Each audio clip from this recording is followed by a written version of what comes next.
Alright, so I think the snooze fest of Thursday night football is back. The Seattle Seahawks beat the Arizona Cardinals 23-20. And again, it was a snooze fest until like the fourth quarter when it got a little interesting with the Cardinals trying to come back to win even though they still lost to the Seahawks. So, not gonna lie, those times are back. Because in Thursday night football, there was a lot of snooze fest, and I get it. You only get a full day break from playing football, depending when you play. Mainly Sundays. I don't think you play. No, that's not possible. So yeah, basically, yeah, you only get a full day break. I get it. I get it. You not like the smoothest, but it doesn't matter. Let's go ahead, hop into the video, and let's start with some player stats like we usually do. Sam Darnold went 18 for 26, 242 yards and a touchdown. You know what? That was Sam Darnold. I might be wrong on you, and I'm gonna apologize to him. He is a good quarterback, and the Seahawks might actually be good. I know I underrated Sam Darnold a lot during the off season. I wasn't until like last week, and then that's when I got on the bandwagon for Sam Darnold. But he had a good game. Jackson Smith Najigma had 79 yards, no touchdowns. The receiving, yeah, here's the thing though. That's why Cooper Cup is washed.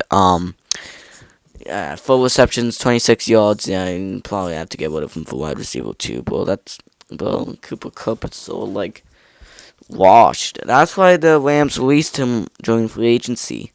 Kenneth Walker had 81 yards.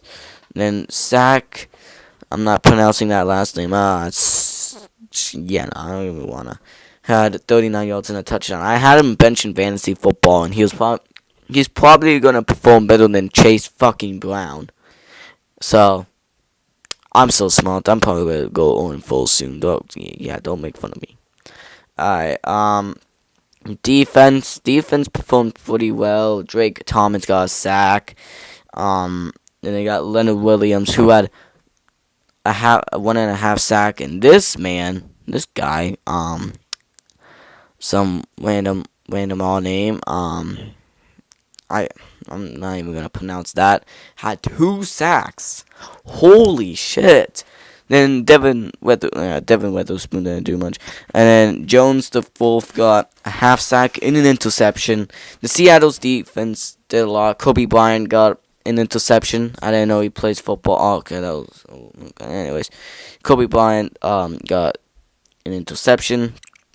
Then Jason Myers though did miss a field goal, but still went 3 for 4. Give Seattle 11 points. Then going to the Cardinals side, Kyler Murray, bro. His offense is not good at all. Not really now. 27 for 41, 200 yards, 2 touchdowns, 2 interceptions. Let me tell you this: at halftime, he only threw for 86 yards, 0 touchdowns, 2 interceptions. So, yeah. Kyler Murray was the leading rusher with 41 yards because James Conner's out for the rest of the season. And Trey Benson's the only good one. Like, I don't even know you either. I think you're a rookie. I don't know. I never heard of you. I never heard of that guy. But still, doesn't matter though. That was not a good game from the Rush game. And also the receiving. Marvin Harrison Jr. finally leading the team in receiving yards. But still, he was bad for most of the game. He's the reason why Kyler threw 2 interceptions, fun fact. But he did got a touchdown and 66 yards. I bet you anything that if you just looked at the game, you're like, oh, Marvin Harrison Jr. is good. Kyler Murray, he's just, he's inaccurate. No, that was because Marvin Harrison Jr. is not good. Until, like, in the final quarter when they finally showed out. Trey McBride had 52 yards, no touchdowns. Everyone else didn't do much. Calais Campbell, man. Oh my god, Calais Campbell. I miss him so much. What is he, like 39 now? Yeah, he's 39 and he's still getting sacks. Good for you, Calais. I miss you. no interceptions. And Darius Robinson also had a sack. Now looking at the team stats, Seattle dominated in total yards, passing yards, rushing yards, and yards per play. Just overall dominance. Um, Seattle first downs from Seattle. Um, they had the same amount of third downs. Fourth downs, the Cardinals had a little bit more. Total plays, they tied. Sacks, Cardinals had more sacks. Punts, Cardinals had more punts. Penalties. I think the Seahawks had a little bit more penalties. They had a fumble too. 2 picks thrown by Arizona, and Seattle had more time in possession than Arizona. Overall, this was a dominant game from Seattle. Now looking at the scoring, Chad Ryland got a field goal, make it 3-0. Then AJ Bono got 7 points, making it 7-3. Before Sack got a touchdown, making it 14-3.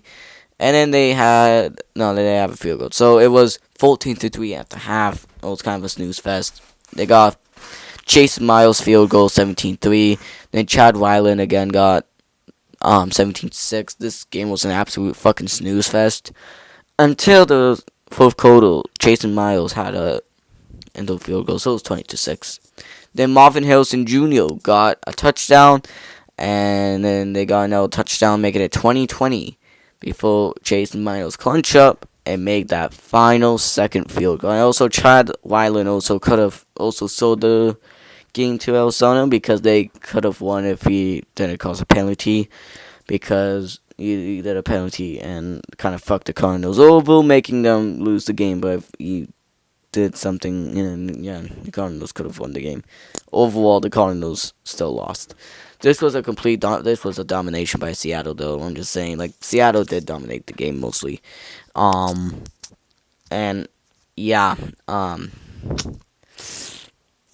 think Seattle's on like an 7 or 8 game win streak versus Arizona too. Fun fact. I'm pretty sure. I'm not 100% sure, but they swept them the last couple of years, so I'm not surprised there. Overall, again, this Seattle team might actually be somewhat decent. I thought Sam Darnold was going to get exposed, but he's playing pretty good right now. He played good versus the Saints. He played fine versus the Steelers. Played like shit versus the 49ers, and then he played very good versus the Cardinals. The offensive line is better than the Cardinals. Overall, again, this was a kind of a boring game until the fourth quarter, and that's when it kind of got a little interesting. But it was still interesting to watch. So this will wrap up a video. So hopefully you enjoyed it. Like and subscribe, and I'll see you in another video. Goodbye.